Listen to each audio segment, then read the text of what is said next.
Dalam Bapa dan Putra dan Kudus, amin. Allah Bapa di surga, terima kasih atas rahmat-Mu bahwa jalan menuju ke surga bukanlah jalan yang enak, jalan yang luas, tapi jalan yang sempit, jalan yang berliku-liku, jalan yang naik turun. Bantu kami ya Bapa untuk tabah setia dalam mengikuti Engkau meski tidak mudah. Terpujilah nama-Mu kini dan sepanjang segala masa, amin. Para saudaraku terkasih dalam Kristus, hari ini Yesus memberikan beberapa peringatan kepada kita. Peringatan pertama adalah bahwa jalan ke surga adalah jalan yang sempit, jalan yang tidak mudah. Tapi jalan ke neraka adalah jalan yang lebar, yang luas, yang indah, yang enak, yang menyenangkan. Dan saya mengingat kata-kata Yesus ini ketika Santa Teresa Avila diajak Yesus ke surga. Dia berkata, sedikit sekali orang di surga. Tapi juga ketika dia diajak ke neraka, begitu banyak orang ke neraka. Lalu Teresa seperti mengeluh kepada Yesus. Kenapa harus demikian? Maka kemudian Yesus mengajarkan kepada Teresa doa menuju ke surga, road to heaven. Ya, ada beberapa langkah yang dilakukan. Itu bagaimana Yesus mengajari Teresa untuk masuk ke surga dengan meditasinya, ya, di mana orang diajak untuk seperti Yesus bergaul berbicara dengan seorang sahabat, yaitu seperti wanita Samaria yang diajak berbicara dari hati ke hati, di mana Yesus pelan-pelan mengajak menyadarkan dia akan dosa-dosa dan kelemahan dia. Dan itulah Teresa suka membayangkan dirinya bergaul berbicara dengan Yesus tentang banyak hal.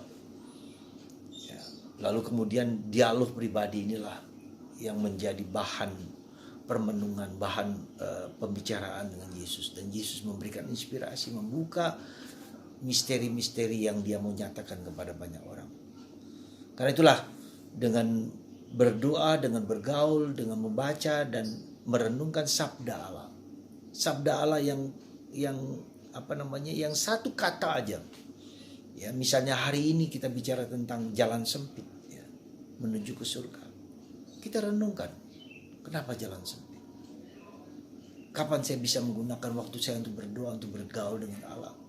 Kapan saya membaca kitab suci? Kapan saya mendapatkan inspirasi ilahi, bukan hanya inspirasi duniawi yang dorongan-dorongan badannya dan belaka.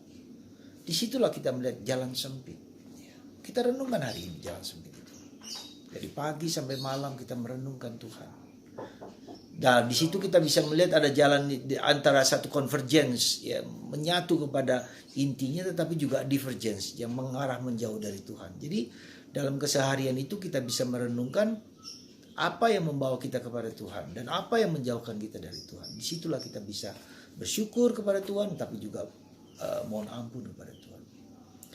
Nah, itulah suatu peringatan bagi kita. Dan kemudian kita bisa melihat bahwa dalam bacaan pertama kita dikisahkan tentang Sodom dan Gomora, daerah yang indah dan subur, yang penuh air, yang dipilih oleh Lot, tetapi ternyata banyak di situ orang-orang jahat. Ya. Dan kita tahu kemudian Sodom dan Gomora dihancurkan karena gaya hidup mereka yang tidak karuan. Laki dan laki, perempuan dan perempuan saling memperkosa, hidup yang tidak lain, dan persis seperti yang sekarang ini sedang viral.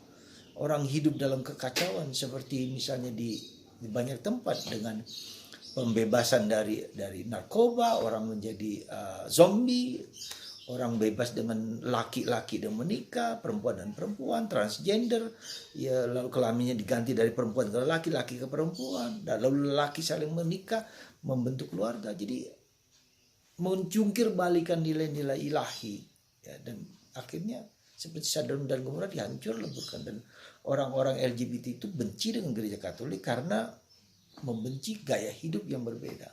Dan kalau mau jujur, itulah yang iblis mau ajak manusia untuk menjauh dari Tuhan, ya, untuk hidup dalam keenakan, dalam keenakan dan dalam kesenangan-kesenangan belaka. Di medsos saya mendengar dari Catholic Radio Channel tentang seorang bintang pornografi yang kemudian bertobat, yang kembali kepada Kristus. Karena dengan hidup dengan gaya hidup yang tidak sesuai dengan Allah itu manusia akhirnya apa? Kering. Ya, manusia akhirnya kering dan kemudian emptiness, kosong. Yang mereka anggap sebagai suatu kenikmatan badani, kenikmatan ragawi itu kosong, habis. Nah, disitulah saudara, Yesus jalan ke surga, jalan salib dan jalan Yesus. Paulus menekankan itu. Dan semua kitab suci adalah jalan salib untuk menuju ke surga. Anda siap, Anda mau, silahkan. Kalau tidak, silahkan juga. Pilihan hidup kita masing-masing. Life is choice. Semoga kita memiliki pengertian yang benar tentang keselamatan yang Tuhan berikan kepada kita. Tuhan memberkati Anda dan saya hari ini untuk memilih jalan kebenaran dan kebaikan. Bapa, Putra, dan Roh Kudus. Amin. Bapa, Putra, dan Kudus. Amin. Bapa,